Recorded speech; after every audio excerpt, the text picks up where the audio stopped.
సందర్భంగా టీడీపీ జాతీయ ప్రధాన కార్యదర్శి నారా లోకేష్ శ్రామిక లోకానికి శుభాకాంక్షలు తెలిపారు. ఈ మేరకు లోకేష్ ఎక్స్ వేదికగా ట్వీట్ చేశారు. రాయలసీమ, దక్షిణ కోస్తా జిల్లాలో లోకేష్ సుడిగాలి పర్యటనలు చేపట్టారు. కార్మికుల దినోత్సవం మేడే సందర్భంగా టీడీపీ జాతీయ ప్రధాన కార్యదర్శి మాజీ మంత్రి నారా లోకేష్ శ్రామిక లోకానికి శుభాకాంక్షలు తెలిపారు. మేడే శుభాకాంక్షలు చెబుతూ కవితాత్మకంగా లోకేష్ సందేశం ఇచ్చారు. కమ్మరి కొలిమి, కుమ్మరి చక్రం, జాలరి పగ్గం, సాలెల మగ్గం, శరీర కష్టం, స్ఫురింపచేసే గొడ్డలి, రంపం, కొడవలి, నాగలి, సహస్ర వృత్తుల సమస్త చిహ్నాలతో జగతికి మూలమైన కార్మిక, కర్షక, శ్రామిక ప్రపంచానికి మేడే శుభాకాంక్షలు అంటూ లోకేష్ ట్వీట్ చేశారు.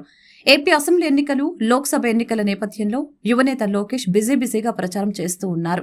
తన పర్యటనలో భాగంగా ప్రతిరోజు సాయంత్రం 4 గంటల నుంచి 6 గంటల వరకు యువతతో ముఖాముఖి చేపడుతూ ఉన్నారు. ఉమ్మడి మేనిఫెస్టోలో పేర్కొన్న 20 లక్షల ఉద్యోగాల కల్పన, మెగా డిఎస్సీ, నిరుద్యోగ భృతి హామీలపై అవగాహన కల్పిస్తారు. టీడీపీ విడుదల చేసిన షెడ్యూల్ ప్రకారం లోకేష్ యాత్ర మే 1న నెల్లూరు, 2న రాజంపేట, 3న కర్నూలు, 4న నంద్యాల, 5న చిత్తూరు, 6న ఏలూరు లోక్సభ నియోజకవర్గాల్లో సాగనుంది.